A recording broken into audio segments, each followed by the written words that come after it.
मी विनंती करते सर्वांना उमेद टाळ्यांनी, जोरदार उमेद टाळ्यांनी मॅडमचं या ठिकाणी स्वागत करायचं आहे. स्वागत स्वागत स्वागत.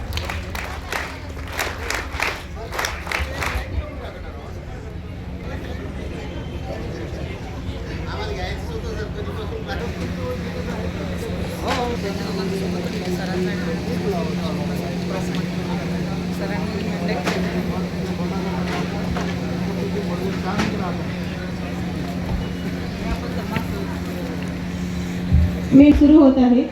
विनंती सर्वांना की सर्वांनी या ठिकाणी यायचं आहे.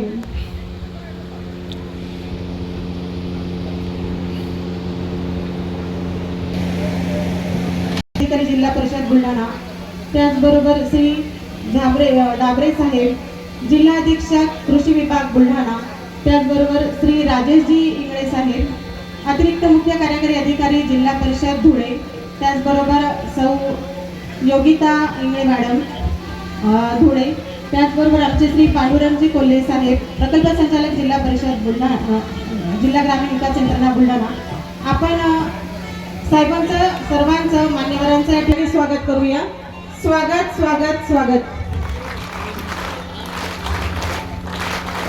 आपला आजचा कार्यक्रम हा जास्त वेळ न घेता, आपल्याला वेळ कमी आहे कारण त्यांचं जीवन गाथा काय होती आणि अभियानात आल्यानंतर त्यांच्या जीवनावरती काय परिणाम झाला, किती चांगल्या पद्धतीने त्यांचं जीवन या ठिकाणी घडत आहे, या सगळ्या गोष्टींवरती यशोगाथा काही ताई आपल्या समोर या ठिकाणी सादर करत आहेत. मी या ठिकाणी सर्वप्रथम विनंती करते सौ रजनीताई वेरुळकर संग्रामपूर यांना गाथा यशोगाथे स्वरूपात या ठिकाणी थोडक्यात मांडावी. आपण सर्वांनी उमेद टाळ्यांनी ताईंचं स्वागत करूया. स्वागत स्वागत स्वागत.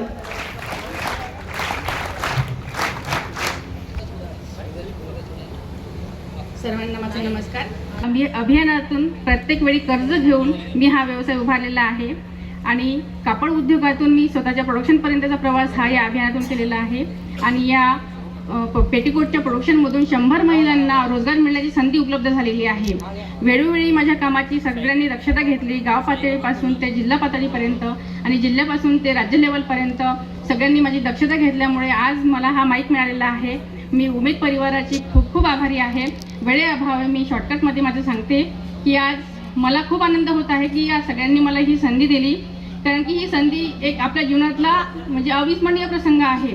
कारण की व्यवसायाचं सगळेच जण करतात, परंतु मी फक्त स्वतःचा विचार न करता अनेक गरजू आणि होतकरू महिलांना काम देण्यासाठी हा जो प्रयत्न केला, या प्रयत्नांना यश देण्याचं काम उमेद अभियानाने केलेलं आहे आणि या अभियानातून मी अनेक महिलांना काम देईल अशी मी सगळ्यांना हमी देते आणि माझे 2 शब्द संपविते. जय हिंद, जय भारत.